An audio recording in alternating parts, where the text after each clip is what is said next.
తాకట్లో ఉన్న మీ బంగారాన్ని విడిపించి ఆ రోజు ఆన్లైన్ రేటుకి కొంటాం. Sharma gold company. నమస్కారం, వెల్కమ్ టు సుమన్ టీవీ. నేను గీతాంజలి. 2025వ సంవత్సరం వచ్చేసింది. మరి ద్వాదశ రాశుల్లో జన్మించిన వారి జాతక ఫలితాలు ఏ విధంగా ఉండబోతున్నాయి? మెరుగైన ఫలితాల కొరకు ఎటువంటి పరిహారాలు వారు చేసుకోవాలి? మంచిగా ఉన్న రాశులు ఏవి, అంటే మంచి ఫలితాలను ఇచ్చేటువంటి రాశులు ఏ ఉన్నాయి, అలాగే చెడు ఫలితాలు ఏ రాశుల వారు అందుకోబోతున్నారు? ఈ వివరాలన్నీ ఇవాళ వీడియోలో నేను మీకు వివరిస్తాను. వివరించేందుకు ప్రస్తుతం మనతో పాటు ఉన్నారు ప్రముఖ జ్యోతిషులు బ్రహ్మశ్రీ నందిబట్ల శ్రీహరి శర్మ గురువు గారు. వారితో మాట్లాడదాం. గురుగారు నమస్కారం అండి. వాగర్థ వివ సంపృక్తౌ వాగర్థ ప్రతిపత్తయే జగతః పితరౌ వందే పార్వతీ పరమేశ్వరౌ. సదాశివ సమారంభాం శంకరాచార్య మధ్యమాం అస్మదాచార్య పర్యంతం వందే గురు పరంపరాం. ఆదిత్యాయ చ సోమాయ మంగళాయ బుధాయ చ గురు శుక్ర శనిభ్యశ్చ రాహవే కేతవే నమః. శృంగేరి జగద్గురు పీఠాధిపతులకి, కంచి పీఠాధిపతులకి నమస్కారములు తెలియజేసుకుంటూ కార్యక్రమాన్ని ప్రారంభిద్దాం.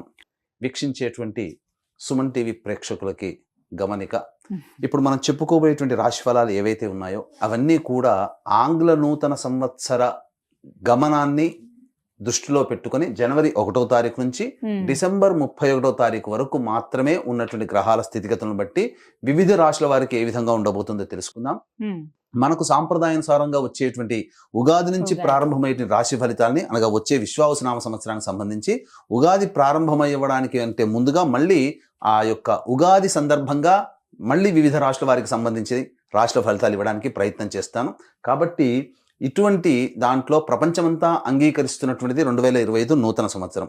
అదేవిధంగా మనము కూడా ఆంగ్ల నూతన సంవత్సరం అనేటువంటి భావనతో ఈ యొక్క కార్యక్రమం చేస్తున్నాం.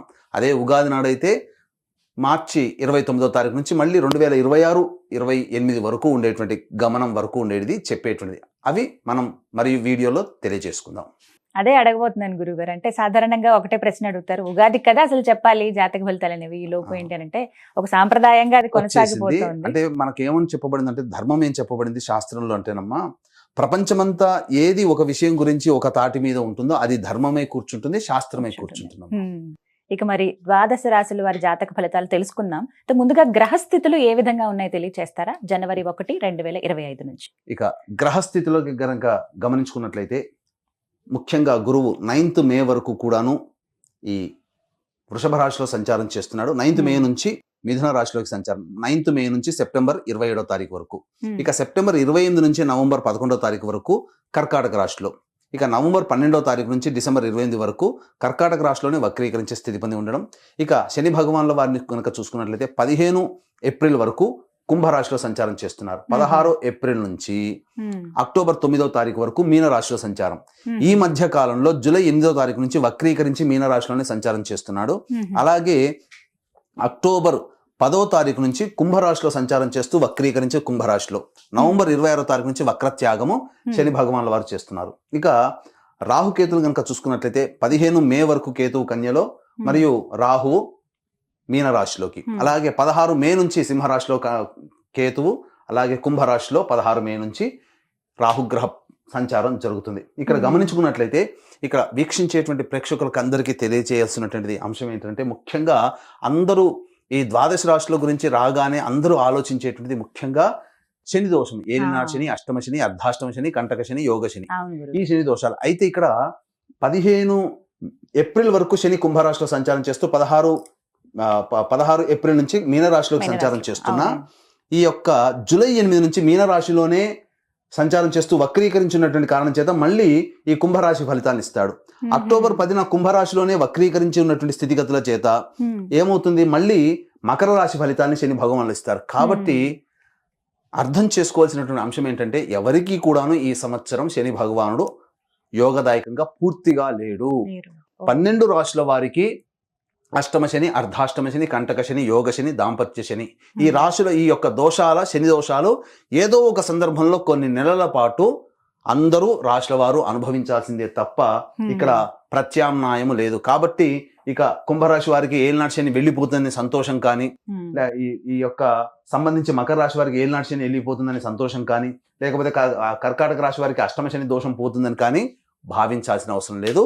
వృశ్చిక రాశి వారికి అర్ధాష్టమ శని దోషం పోతుందని కూడా భావించాల్సిన అవసరం లేదు. ఎందుకంటే శని మళ్ళీ రుజుమార్గంలో వెళ్ళి మళ్ళీ వక్ర మార్గం చేత వక్రగతిన సంచారం చేస్తున్న కారణం చేత 12 రాశులు శని ప్రభావానికి గురవుతాయి. కాబట్టి ఈ సంవత్సరం అన్ని రాశుల వారు శని దోష పరిహారములు ఖచ్చితంగా చేసుకోవలసినదే, అందులో సందేహం లేదు. గురుగారు, గ్రహస్థితులు ఏ విధంగా ఉన్నాయో తెలియజేశారు. మరి సింహరాశి వారి జాతక ఫలితాలు ఏ విధంగా ఉన్నాయో తెలియజేస్తారా?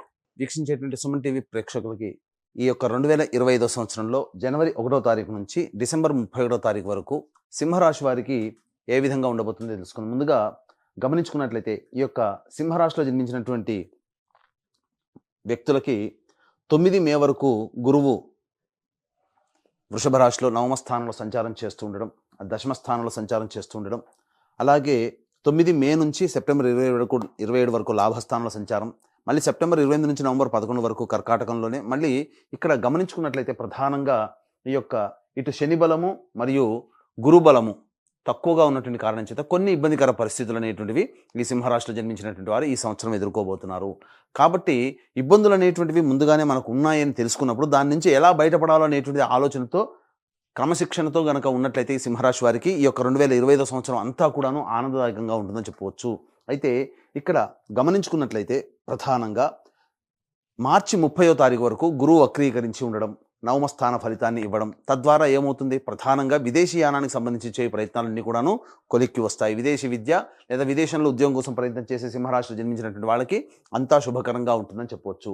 ఇక దశమస్థానం ఉన్నటువంటి సంచార ప్రభావం చేత ఎప్పుడు ఏప్రిల్ 1వ తారీఖు నుంచి 9 మే వరకు కూడా దశమ స్థానంలో సంచారం చేస్తుండడం. కాబట్టి ఈ యొక్క సింహరాశిలో జన్మించినటువంటి ఉద్యోగస్తులు ఎవరికైతే ఉంటారో వాళ్ళకి సాధారణమైనటువంటి ప్రమోషన్స్తో కూడుకున్నటువంటి బదిలీలు కానీ, లేకపోతే ఈ యొక్క ప్రమోషన్స్ అనేటువంటివి, కొత్త బాధ్యతలు అనేటువంటివి ఈ 1 ఏప్రిల్ నుంచి 9 మే వరకు మధ్యకాలంలో మీకు ఏర్పడతాయని చెప్పవచ్చు. ఇక 9 మే నుంచి సెప్టెంబర్ 27వ తారీఖు వరకు లాభస్థానంలో గురు సంచారం చేస్తున్నటువంటి ప్రభావం చేత మనం లాభం అంటే యోగదాయకంగా ఉంటుంది అనుకుంటాం. కానీ కొన్ని విపత్కర పరిస్థితులు గురుగ్రహ ప్రభావాలను ఎదుర్కోవాల్సి వస్తుంది. అంటే ఏమవుతుంది, ఉద్యోగంలో చేసేటువంటి వాళ్ళైతే అధికారుల యొక్క ఆగ్రహాలకు గురవడం, అలాగే తోటి ఉద్యోగస్తులు సహకరించకపోవడం, అలాగే వ్యాపారస్తులైతే కస్టమర్స్ వల్ల ప్రభావాలు ఎక్కువగా ఇబ్బందులు పడుతూ ఉండడం, అలాగే వృత్తుల్లో ఉన్న వాళ్ళైతే సహాయ సహకారాలు, పెద్దల యొక్క సహాయ సహకారాలు రాకపోవడం, అనుకున్నటువంటి పనులు, పెద్దవాళ్ళ నుంచి కావాల్సినటువంటి పనులు అన్నీ కూడాను డిలే అవుతుండడం ఈ యొక్క సింహరాశిలో జన్మించినటువంటి ఉద్యోగస్తులు, వ్యాపారస్తులు, కుల వృత్తుల్లో ఉన్న వాళ్ళు గమనించవచ్చు. ఇక ప్రైవేట్ రంగంలో ఉన్నటువంటి వాళ్ళకైతే కూడా సాధారణంగా ఉద్యోగం కోసం ఎక్కువగా ప్రయత్నం చేయాల్సి వస్తుంది. నిరుద్యోగస్తులు బాగా కష్టపడితే తప్ప ఉద్యోగాన్ని సంపాదించుకోలేనటువంటి పరిస్థితి. సాధారణమైనటువంటి ప్రమోషన్స్తోనే ఈ యొక్క సింహరాశిలో జన్మించినటువంటి ఉద్యోగస్తులు ఉంటారని చెప్పవచ్చు. ఇక గమనించుకున్నట్లయితే ప్రధానంగా ఈ యొక్క శని ప్రభావం, శని 15 ఏప్రిల్ వరకు కుంభరాశిలో సంచారం చేస్తూ 16 ఏప్రిల్ నుంచి శని భగవానుల వారు అక్టోబర్ 9 వరకు మీనరాశిలో సంచారం చేస్తున్నాడు. కాబట్టి ఈ యొక్క సప్తమ శని నుంచి అష్టమ శని దోష ప్రభావం అనేటువంటిది 16 ఏప్రిల్ నుంచి ఈ యొక్క సింహరాశి వారికి ఏర్పడబోతుంది. అయితే అష్టమ శని దోషం వల్ల చాలా ఇబ్బందులు అనేటువంటివి ఉంటాయి, కానీ ఎక్కువ కాలం ఉంటుంది. అంటే జూలై 8వ తారీఖు నుంచి మళ్ళీ వక్రీకరించి స్థితి పొంది ఉండడం, మళ్ళీ సప్తమ శని ప్రభావాన్ని కలిగి ఉండడం, తర్వాత అక్టోబర్ 10న కుంభరాశిలో సంచారం చేస్తూ వక్రీకరించి స్థితి పొంది ఉండడం, అక్టోబర్ 10వ తారీఖు నుంచి నవంబర్ 26వ తారీఖు వరకు ఉన్నటువంటి సమయం ఏదైతే ఉంటుందో ఈ యొక్క సింహరాశిలో జన్మించినటువంటి వారికి శని అనుకూలంగా ఉండేటువంటి సమయం ఈ సమయం మాత్రమే. మిగతా సమయంలన్నీ కూడాను ఇబ్బందికర పరిస్థితులు అనేటువంటి సింహరాశి వారికి గోచరమవుతున్నాయి.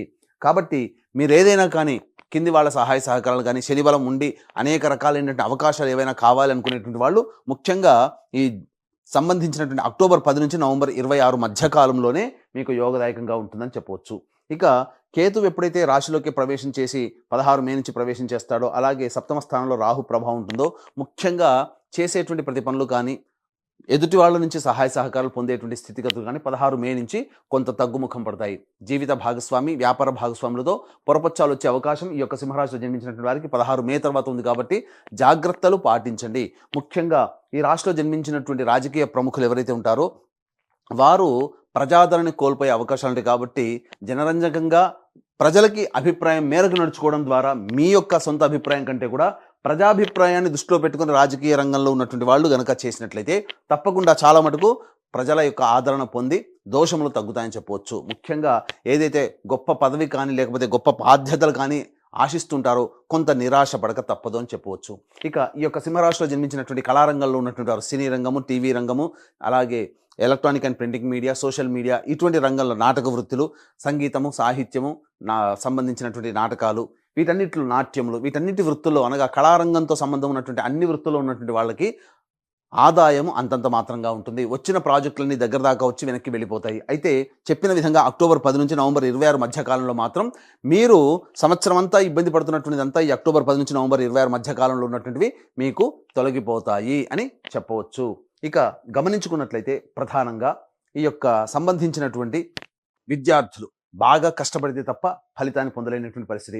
గురుగ్రహ ప్రభావము మనకు ఈ యొక్క సింహరాశిలో జన్మించినటువంటి వారికి సెప్టెంబర్ 27వ తారీఖు మే 9 నుంచి సెప్టెంబర్ 27వ తారీఖు మధ్య కాలంలో అనుకూలంగా లేని కారణం చేత కొన్ని ఇబ్బందికర పరిస్థితులు. కాబట్టి విదేశీయానం విదేశీ ప్రయత్నం చేసేటప్పుడు ఆచితూచి స్పందించండి. దైవానుగ్రహాన్ని పెట్టుకొని ఈ మే 9 నుంచి సెప్టెంబర్ 27 మధ్య కాలంలో కనుక మీరు ప్రయత్నం చేస్తే అనుకున్న విధంగా విదేశీయానము చేయవచ్చు.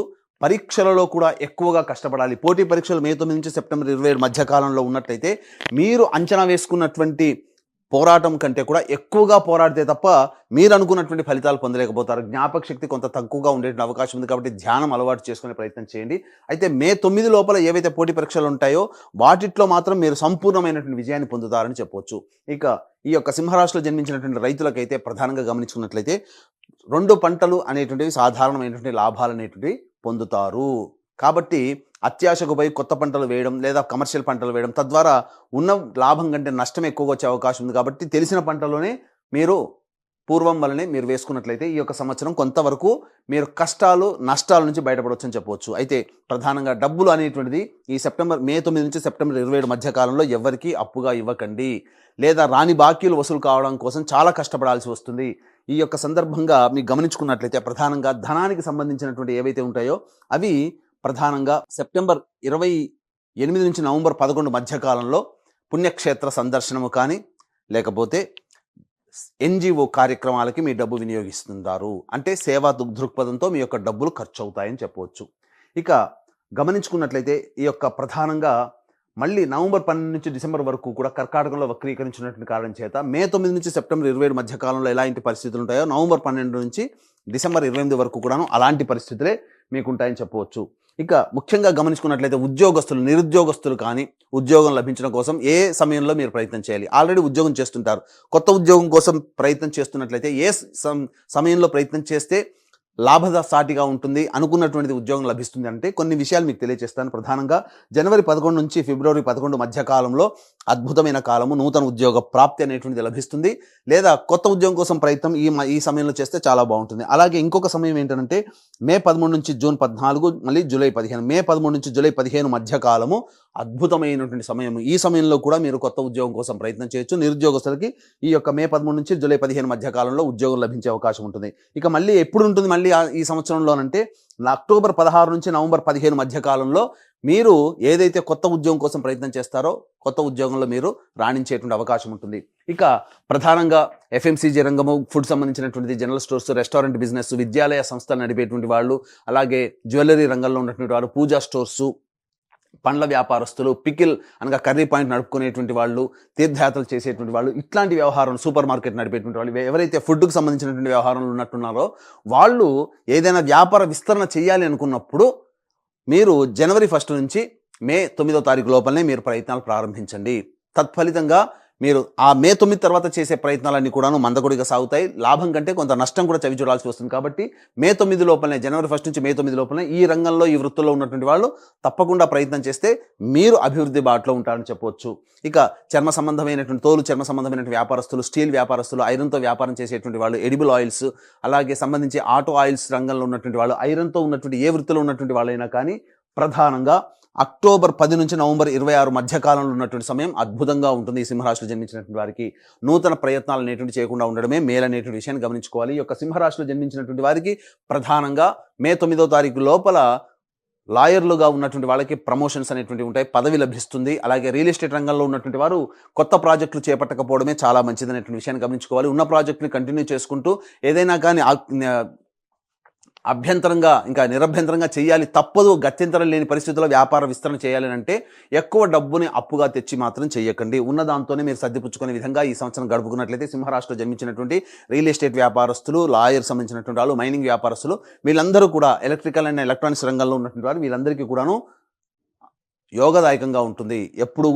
ఎక్కువగా డబ్బులు అప్పు తెచ్చి పెట్టుకోకుండా ఉన్నట్లయితే. ఇక గమనించుకున్నట్లయితే ప్రధానంగా ఈ యొక్క సింహరాశిలో జన్మించినటువంటి వారికి ఈ సంబంధించినటువంటి అన్ని రంగాలలో ఏ సమయంలో బాగుంటుంది, జనవరి 1 నుంచి మే 9 తారీఖు వరకు, అలాగే అక్టోబర్ 10 నుంచి నవంబర్ 26 తారీఖు మధ్య కాలంలో కొంతవరకు యోగదాయకమైనటువంటి పరిస్థితులను పొందుతారు. ఏ తర్వాత చెప్పొచ్చేది ఏమిటంటే, ఈ యొక్క రాశిలో జన్మించినటువంటి వారికి శుభాశుభ మిశ్రమం అనేటువంటిది ఉంటుంది. ఈ రాశిలో జన్మించినటువంటి స్త్రీలు కుటుంబంలో పేరు ప్రఖ్యాతులు సంపాదించుకోవడం కోసం చాలా కష్టపడాల్సి ఉంటుంది.